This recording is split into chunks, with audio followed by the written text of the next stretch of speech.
Hey guys, Ben here. This is my video tutorial. I'm going to be showing you guys some simple tips for high quality cinematic shots. So hopefully you can go from looking like this, kind of out of focus, shaky, amateur looking with a low shutter speed. At this point shutter speed's a bit too high, the lighting's too off. From looking like that to looking like this.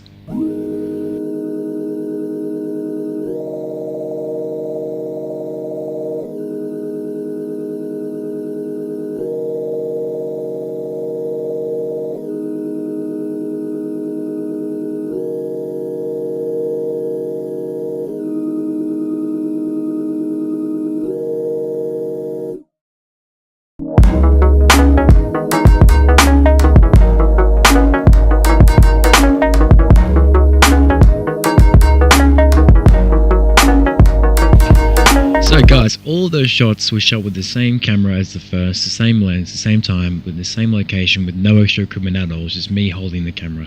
So I'm going to show you guys how I did that from three aspects, from pre-shooting, shooting, and in post. So of course I'm going to start off with pre-shooting.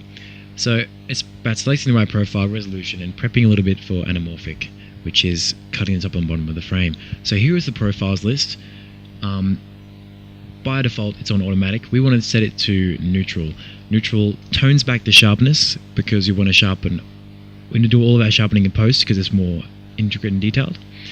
I'm going to be using the 650D, but this does work for the 600, 700, 60D, and you can take the same principles to any kind of brand of camera you want.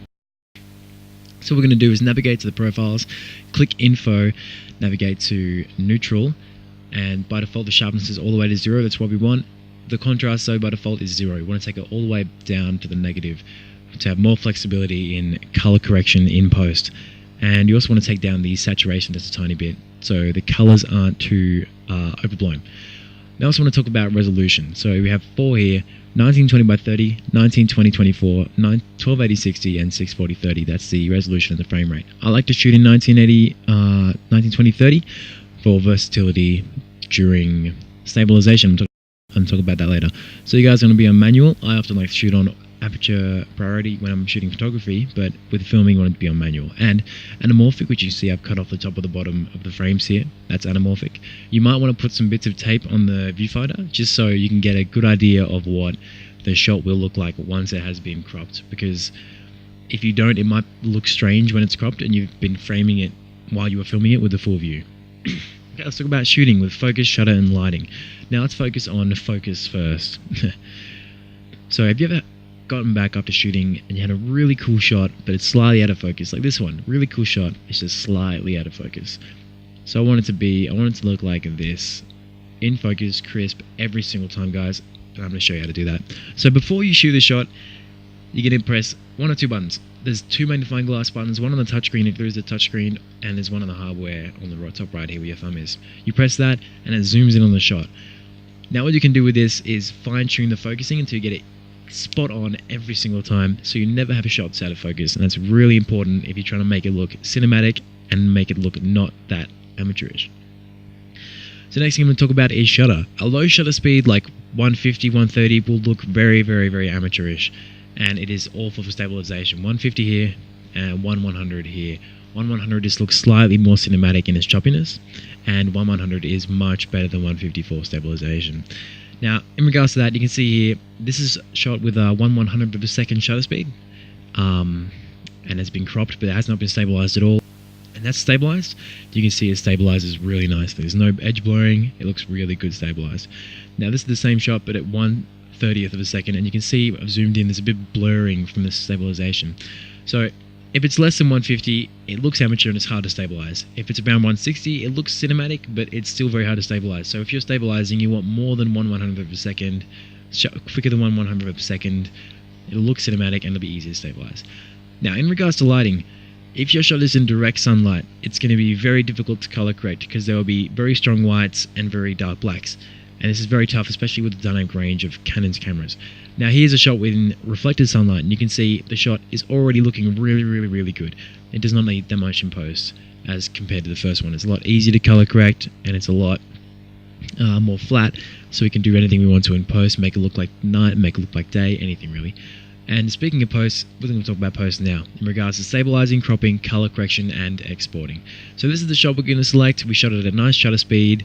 It's in reflected sunlight, so overcast or a shadow. And we're going to put that into Premiere. I'm using Premiere. You can do the same stabilizing effects in After Effects. I'm just using it in Premiere just for an example. So make sure it's a shot we want. Yep, that's it. So you're going to take it over to the effects panel on the left here and search up Warp. Drag Warp Stabilizer onto the shot. This is a stabilizing preset which you can customize heaps to get the stabilization you want. So now it'll show on the screen analyzing in background. That's fine. You can see the percentage is going higher here, and by default it's 50. Want to turn it down a lot to around 10. 50 is a bit too much. It cuts off a lot of the frame and it loses resolution. You don't want to lose. You want to lose the littlest resolution as you can. So once we've set that to, you want to have all these like smooth motion, subspace warp, and all those settings, how I show them there. Now we're going to crop it. So just search up crop in the effects panel and drag that on, same as warp stabilizer. And I like to crop 10% on the top and the bottom. It's probably not an actual cinematic ratio, but it does look nice. So you can see it's still analyzing, but now we have the crop top and bottom. And next thing I'm going to do is search up fast and grab fast color corrector. This is one of the best color correcting tools, as it's got a nice levels visualizer just like Photoshop has, if you're experienced with that, and levels, and it's very easy to make adjustments there. You can have just above there, you can see the eyedroppers for the black balance, gray balance, and the white balance. This is great if you want to quickly change the color of a shot. If the white balance was wrong in the camera, you can use those. I like to just adjust levels a bit, bring back the whites, make it a bit brighter, move the mids down, and of course you have lots of color control on this. So now let's go to as it's processing, let's go to one that's finished processing, and there you go. So that's finished stabilizing. You can see here it's not percentage anymore. Let's finish that off. Let's take a look how it looked. Awesome, that looks incredible. Of course the screen capture does compress a little bit. So here is before,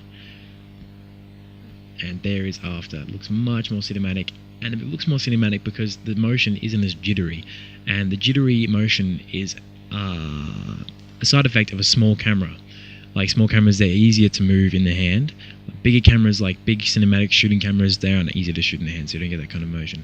So remember guys, if you're looking for a good stabilization, you need to have a high shutter speed as possible, and of course the shot has to be steady. It can't be ridiculously shaky, otherwise stabilization will look awful. So now onto exporting. We're going to go down to File Export and select H.264. That's the best codec we have right now. I like to use Android tablet for a quick export. Android tablet 25. You can use 24 or 30 depending on what you want. I'd use 25 for this one. You can change the frame rate, of course. And after you change it, you can save it as a preset and just go straight back to whenever you want, instead of having to change those settings every time. So I like to bring the quality up to about 10 megabytes per second for a quick render. Of course, the final render of your project you want to have a bit higher, and I like to click, make sure everything all the settings are right. I like to take the audio up to about 256, just a bit more quality in the audio there, and make sure to name it. Make sure your audio and video is exporting. Select somewhere to pick it, select somewhere to export it. I'm going to name this one Test Render. And you guys can check the use maximum render quality. I like to do this for the final render, but renders before that you don't need to do that for. It's high quality enough. So so that's it. So we've taken it from, let's summarize it up here. We've taken it from pre-shooting, shooting, into post. So in summary, if you want to make it cinematic, you need to shoot steady shots. I like to use a folded up tripod with the camera mounted on it to reduce the shakiness of the shot, just to reduce like the wrist roll, to make it look like a bigger, heavier camera you're fielding with. I recommend not to shoot below 150 shutter speed, because at that and a bit lower it looks amateurish and it's hard to stabilize. It may be tempting to go lower than that in a low light situation, but I would recommend keeping to minimum 150. You can always boost the light in post a bit. I would not sacrifice cinematic look for the lighting, and it's also very hard to stabilize the low shutter speed. So also guys, make sure you use the highest resolution you can. I've had times when I've done a shoot and it's been 720 and I've needed it at 1080, so make sure you shoot at the right resolution there. Shoot in reflected light when possible, so that means in the shadows or in overcast days. Overcast days are the absolute best for color correction. It looks professional. Try to avoid shooting in direct sunlight. Use the neutral shooting profile. It has the sharpness tone all the way back. You have to take the contrast all the way back for more versatility and color correction. Make sure every shot is in focus. Every single shot. You don't want to finish a shoot and one of your shots slightly out of focus. But of course, I can't exactly teach you guys how to have a good eye for cinematography. That's something you need to learn by trying and experience. So just keep shooting. I hope your shots look a little more cinematic. Thanks, guys. Cheers.